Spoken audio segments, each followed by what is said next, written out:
Vous savez, c'est quoi le point commun entre ces trois antagonistes? C'est qu'ils ont perdu à cause d'une seule chose, le scénario. C'est simple. Donc, on va commencer par Kokushibo, la première ligne supérieure. En gros, on lui a coupé la tête, comme tous les démons, en gros. Et comme Akaza, il a commencé à régénérer sa tête. Et il a réussi, hein. Akaza, bon, Kokushibo n'aurait jamais dû perdre parce que un démon qui peut régénérer sa tête comme Muzan, c'est.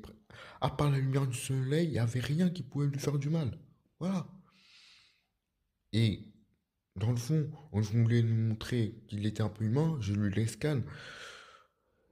On voulait nous montrer qu'il aime Yorichi. Mais à part ça, si ce souvenir n'avait pas été retrouvé, il n'aurait jamais perdu contre Sanemi, Gyomei, Muchiro et Genya. Il aurait éteint tous les trois, tous les quatre en même temps. Voilà, il n'aurait jamais dû perdre.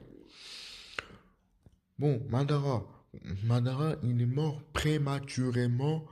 Il fallait que le chakra de Kaguya, son- il fallait que son corps lui soit volé pour faire apparaître Kaguya et la trahison de Zetsu. Sinon, à part ça, il n'aurait jamais dû perdre. C'est à cause du scénario.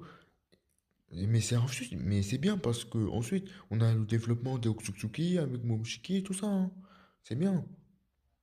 Je suis pas mécontent que Madara ait perdu, hein, parce que sans la défaite de Madara, on n'aurait aucune information sur les Otsutsuki, etc. Bon, le meilleur pour la fin, Acnologia. Acnologia n'a perdu à cause d'une seule chose, c'est le scénario. Je pense que Acnologia, il aurait pu one-shot Iknir à n'importe quel instant, hein.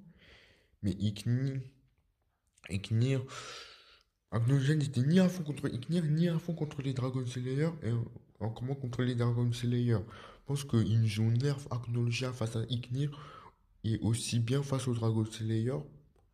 Mais sa défaite, c'est à cause du scénario, parce que Agnologia, on le rappelle, il est immunisé contre tout type de magie dans le monde de Fairy Tail. Il n'y a personne qui arrive à cheville, même ses élèves, le mage noir immortel. Voilà, voilà. Agnologia n'aurait jamais dû perdre, parce que oui, certes, il a perdu un bras, ça a réduit sa force, mais si il n'avait pas perdu son bras, face à Iknir, les, dra- les Dragon Slayer, ils auraient tenu 2 secondes, hein. Mais même avec un bras, il aurait pu les one-shot à n'importe quel moment. Voilà. Car il est misé contre tout type de magie. Voilà. Parce que Acnologia, c'est le roi des dragons c'est le dragon de l'apocalypse quand même. Carrément.